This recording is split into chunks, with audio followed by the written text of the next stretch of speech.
Let's talk about de-amalgamation. Not exactly the most gripping subject for most of us, but it's an important one, and you'll be hearing a lot about it during this election campaign. Lucky us. In late May, the Inner West Council voted to include a referendum question to that effect, should we de-amalgamate, on the ballot sheet. So you'll be asked to vote yes or no, as well as electing councillors for the ward. The vote was a close one, so the 5 Green councillors and the 3 independent councillors voted yes to the referendum, and the 5 Labor and the 2 Liberals voted no. Highly politicised issue. It has been for the whole life of the Inner West Council. Lots of squabbling, lots of point scoring, fair bit of populist game playing. And it's important we understand that there are very real implications going forward if we vote yes. So for a bit of context, amalgamations are not a new issue. In 1904, there were 327 local councils in New South Wales. That's been rationalised down to 128 now. There are good reasons, generally, for amalgamating small councils into bigger ones. They're to do with economies of scale and efficiencies, financial viability, a better, more streamlined delivery of increasingly complex services, staffing issues, and so on. So it's not a new process. This latest round of amalgamations originated in 2014 when the Baird government formalised the management of local councils into a ministerial office of local government and announced that 42 councils back then would be reduced to 19. So the response from those targeted councils varied. Some councils, especially those that were struggling financially, were quite supportive of them. Others, such as Cootamundra and Gundagai in the regions, fought back, eventually acquiesced. Notably in Sydney, Woollahra dug its heels in and said, nope, we're not going to be amalgamated with Waverley Council. They took it all the way through to court action and eventually forced the Baird government to back down. In the case of the Inner West Council constituent councils, that is our own Leichhardt Council, Ashfield and Marrickville, didn't like it. They fought back, but the then Labor mayors of each of those councils recognised in the end that probably discretion would be the best part of valour, and they decided to accept the $25 million sweetener that the Baird government was offering and get on with amalgamating. That's where the origins of the current really marked differences in the political infighting and this referendum started. The Greens and the independent councillors, some independent councillors said that we should have taken legal action, and like Woollahra, we didn't, so here we are.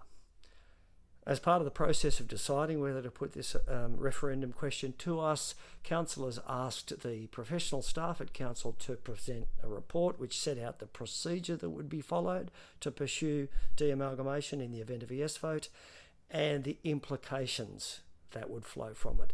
That report's available on the Your Say websites, the council minutes. You should have a look at them because the issue is not abstract anymore. It's been a bit of a one that people into politics and local squabbling have been able to fight over, but if we vote yes, the implications will be material and they'll be significant. So first of all, let's look at the procedure. If we vote yes in September, council staff will then be required to prepare a case. They've said that might take a minimum of 3 months, probably longer.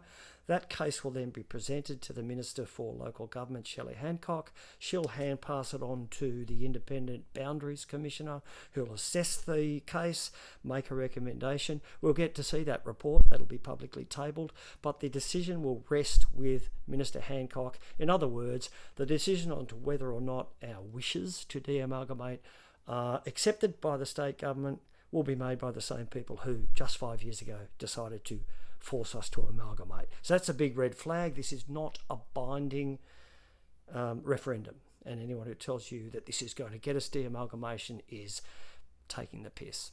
So let's look quickly at the pros and cons of the case, the merits and the implications for council staff. So there's first of all the hassle of having to prepare a case. That's time and resources and expertise from council that could be used better elsewhere. Then there's the cost of it. Now, based upon previous experiences in Queensland with Noosa Council, the advice from our council staff is that it might cost somewhere between 20 and 34 million bucks to de-amalgamate, and then somewhere between 11 and 15 million bucks a year going forward. Okay, take that numbers with a grain of salt. You can guarantee that proponents of amalgamation will argue that, well, yes, that's a cost of some sort, but the cost of not de-amalgamating will be greater, whereas those opposing de-amalgamation will say, oh, terrible cost, why don't we use that money for something like a rates reduction? A lot of politics will go on around that, but there will be a cost. Even more problematic than just the cost will be the simple disentanglement implications of de-amalgamating. We've spent 5 years making an omelette and we're going to be asked to unscramble it. So there'll be questions to ask about how we reallocate combined resources. There'll be questions to answer about what we do about staffing levels. All the staff we've paid out and made redundant, we'll now have to re-employ some of them at least. There'll be further disruptions to staff after 5 years of disruption, going back to square one. There's implications such as what happens if there's different votes between different parts of the big council. If we vote yes to a de-amalgamation, what about if Marrickville votes no, or vice versa? How do we figure that one out? There are contractual and tendering implications. We've just struck a whole bunch of contracts on a larger scale. Do we have to pull those apart again? Will there be penalties and so forth? There will be a lot of sunk costs. That is, costs of amalgamating, which we won't ever get back, and then there'll be costs of de-amalgamating on top of that. So that's some of the reasons. You can go into more detail and have a look at some of the implications, and they're significant, some of the detail of what would have to happen for us to de-amalgamate. And again, all of this is making the presumption that if we do vote yes, the state government will come to the party anyway. On the other side of the fence, why should we de-amalgamate? Well, obviously speak to the likes of the Greens candidates or John Stamlis, and they'll give you a more enthusiastic case for it because they support it. Arguments I've heard include the democratic first principles. I agree with most people who you speak to that it was a bit shabby having amalgamation imposed on us without our consultation, certainly without our consent. So if that's important to you, yep, that's a legitimate argument. From that matter of democratic principle has flowed, I think, some tangible kind of impacts. There's a higher ratio now of councillors to voters. We've lost precinct meetings. It's probably a reasonable argument to say that our councillors are a little less available purely on the basis of time. It's probably a bit more cumbersome to speak to councillors and to talk to council. I think there is a case to be made that we've seen services locally decline. To all of those general kind of material impacts of amalgamation, I would say I don't necessarily think you can sheet those impacts home to amalgamation as such. Councillors aren't full-time politicians. We're not like elected executive ministers in state and federal governments. We don't decide policy. There's a limit to how much day-to-day oversight and influence we have on how our professional councillors run. So I would argue that if we have seen a loss of representation and interaction and availability of councillors, that's less to do with amalgamation and more to do with other factors like, for example, councillors being too busy arguing about abstract issues like de-amalgamation when they should be making themselves more available. I don't think the democratic representation of councillors and the relationship with ratepayers is a function of how big the council is or how many councillors you have per population. It's more of a function of how focused and disciplined they are on the things that they really need to be doing. And the answer to it is not necessarily to spend another 3 or 4 years wasting time and being distracted by de-amalgamating.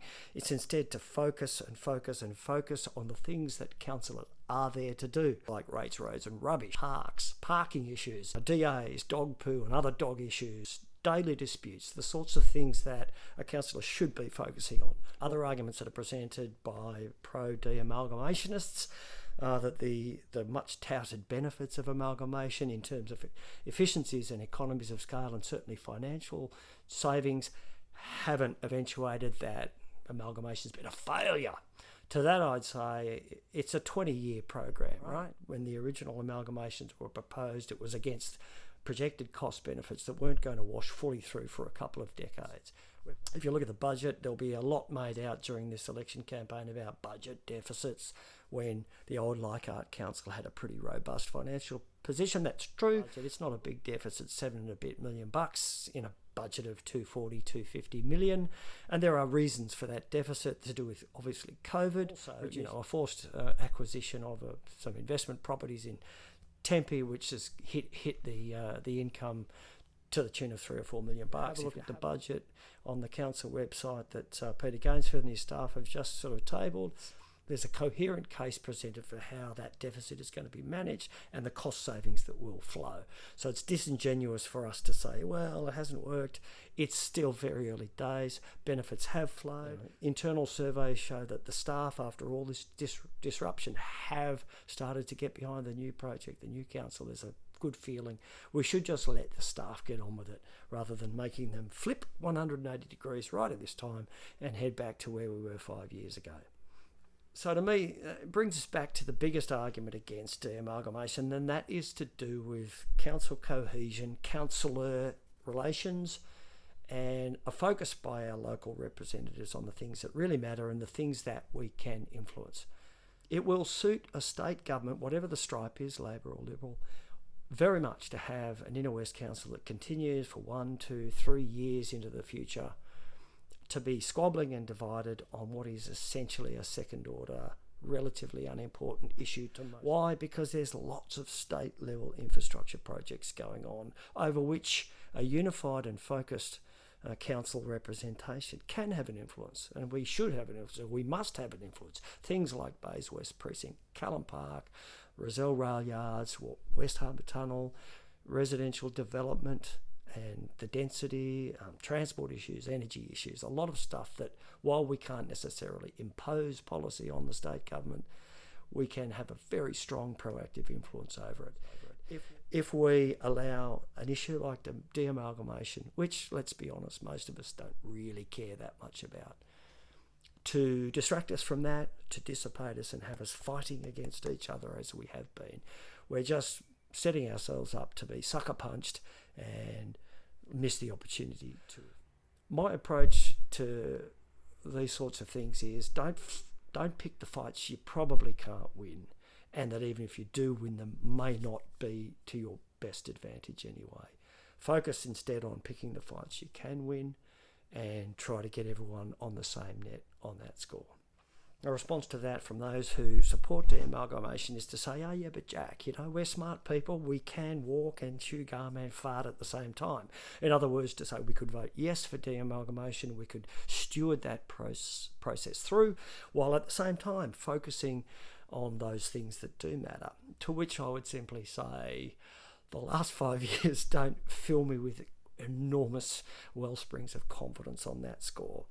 I think that an issue like amalgamation, de-amalgamation, and council structures and councillor numbers is the sort of issue that does lend itself to become politicised and become the subject or forum for everything from ideological squabbles to personal feuding to simple shit stirring, basically. Why make yourself a hostage to yet more political squabbling on an issue that isn't really a major daily concern for most ratepayers? I think, now it's probably obvious in this video, if de-amalgamation is the most important issue for you, if that's the number one thing you want to achieve, don't vote for me.